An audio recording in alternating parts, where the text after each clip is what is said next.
Hi, my name is Christina Colli, and in this video I'll share with you 7 simple tips for creating striking still life photos with your iPhone. Basically, a still life is a picture of one or more inanimate objects, often grouped together.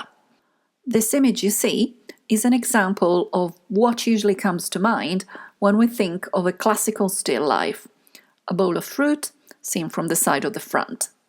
In fact, food and flowers are very popular subjects for still life photography, but you can use any other objects you like.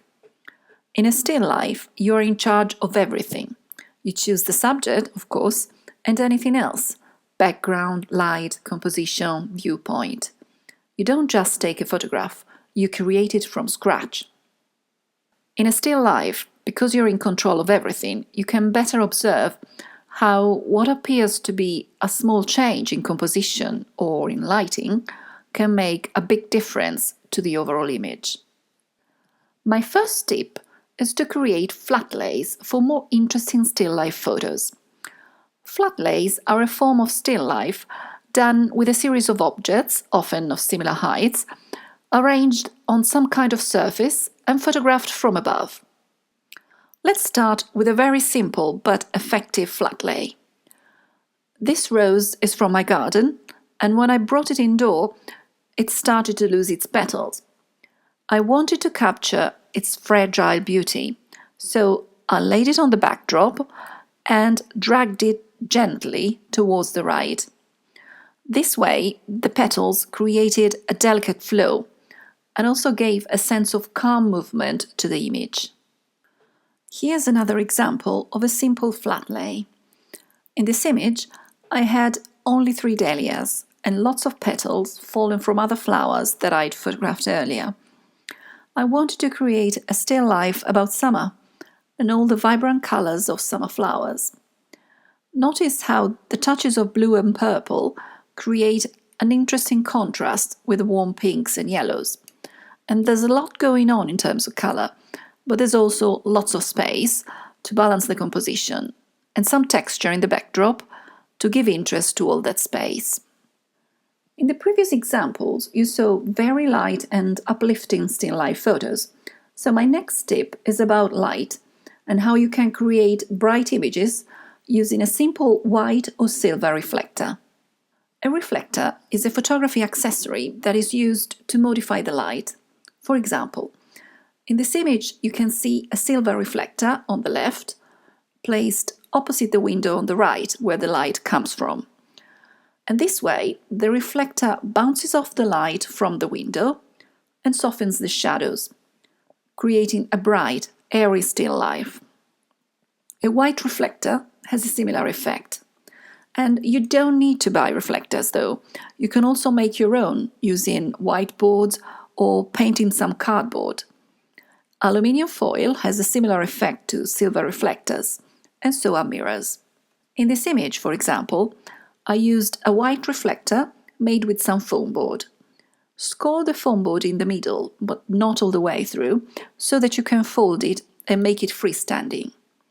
Position the white reflector opposite the window to bounce off the light and soften the shadows. And here you can see the final still life. The photo is bright and airy, with little shadows because of the reflector. If I hadn't used the reflector, the shadows would have been much more prominent. Probably sometimes you might want to create dark and atmospheric still life photos rather than bright and airy ones. So my next tip is to use a dark backdrop to create moody still life images.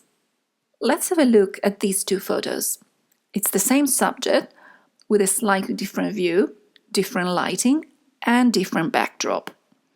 I used a white reflector for the image on the left and a light backdrop to create a bright and airy image. Instead, for the image on the right, I chose an almost black backdrop to create a dark and dramatic mood and to make the subject stand out. And this is another dramatic still life. The colors in this dark flat lay stand out against the dark backdrop and look very vibrant.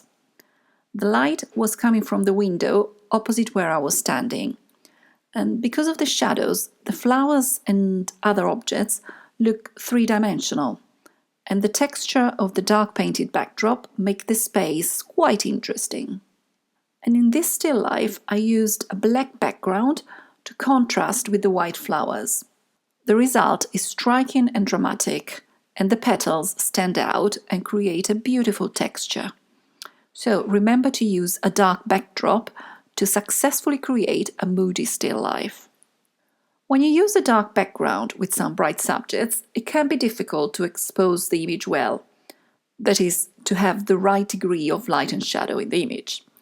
My next tip will show you how to brighten up just a portion of an image to create iPhone still life photos that are well exposed. Let's see an example. The image on the left is straight out of the iPhone camera with no editing. Even though I used a reflector to soften the shadows, the cake is still too dark.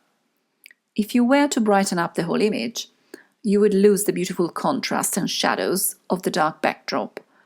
So the best option is to brighten up only the cake, as you can see in the image on the right. Snapseed is a free app that allows you to edit your iPhone photographs, and you can make adjustments to the whole image, but you can also use the brush tool to make adjustments only on some areas of your photo. Let's start and open the image. First, I'm going to do some general edits. Tap on the pen icon, then choose Tune Image. Let me explain some basic principles about navigation of the Snapseed app.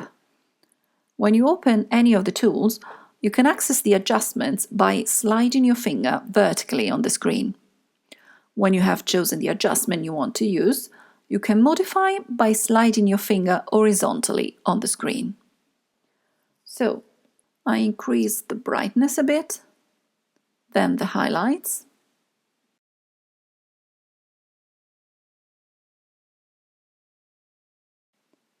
and finally the shadows, to brighten up the whole image just a bit. Then tap on the tick icon to accept the changes. Now tap on the pen again, choose Brush, and choose Dodge and Burn. Dodge lightens up. I usually decrease to 5 for more control on the editing by tapping on the little down arrow. Brush the area you want to lighten up a few times until you're happy with the result, and tap on the square icon at the top right to check before and after. Then tap on the brush icon and then on Saturation. Decrease to 5 with the arrow, again for more control. Swipe over the raspberries. Check out before and after. Tap the tick to accept the changes. And then to add a bit of sharpening, tap on the pen icon, then on Detail, and using thumb and index finger, make the image larger to better see the details. Choose Sharpening and swipe to the right to slightly increase the sharpening. Then accept the edit, tap on Save, and finally Export to save a copy to your camera roll.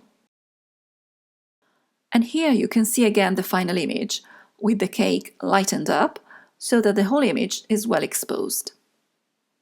And now let's talk about the composition, because it's a very important aspect of iPhone still life photography.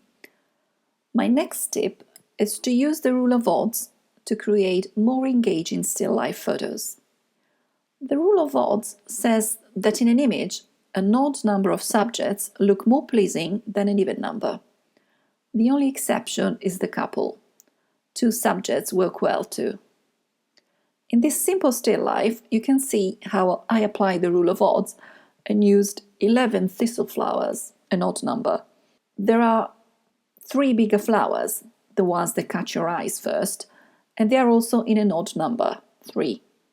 And to make the image even more engaging, I also placed the thistles in the lower part of the image, and I left lots of space around the flowers to make them stand out even more.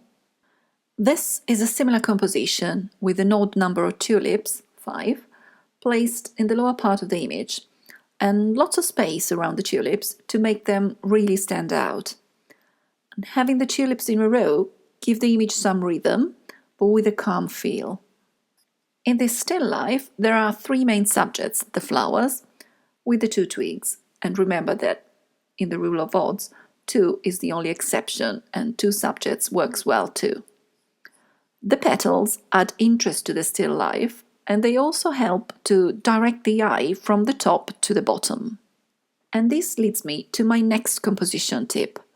Create a flow in your still life photos to engage the viewer and make the photos more pleasing to the eye.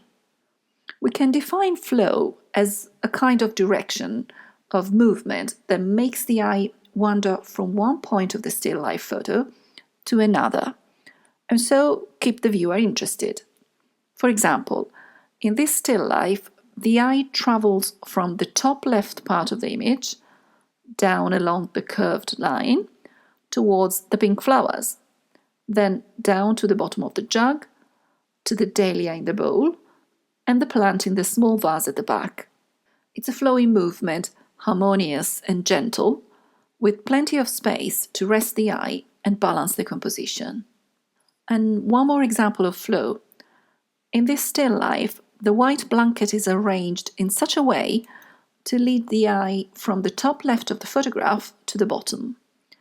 The eye then travels to the slippers, then to the teacup, and then from the teaspoon to the blanket. And finally, if you like telling stories with your photos, then you can do that very successfully through still life photography. So my last tip is, use still life photography as visual storytelling. In every image, each element, subject, light, texture, shapes, colors, and so on, evoke a mood, a feeling. When you create a still life, you're in control of all the elements that form the image. This means that once you learn the language of these elements, you can decide which feeling, which mood, and ultimately which story you want to tell. For example, in this still life, the focus is not just on the beautiful flowers. In the composition, you can also see a cup of tea, a teaspoon, and old letters. Just a few objects, but they make us curious about the story behind the still life. Who's the person drinking tea? And who wrote the letters? What are they about? See how the image is more engaging because it leaves you with questions about the story behind it.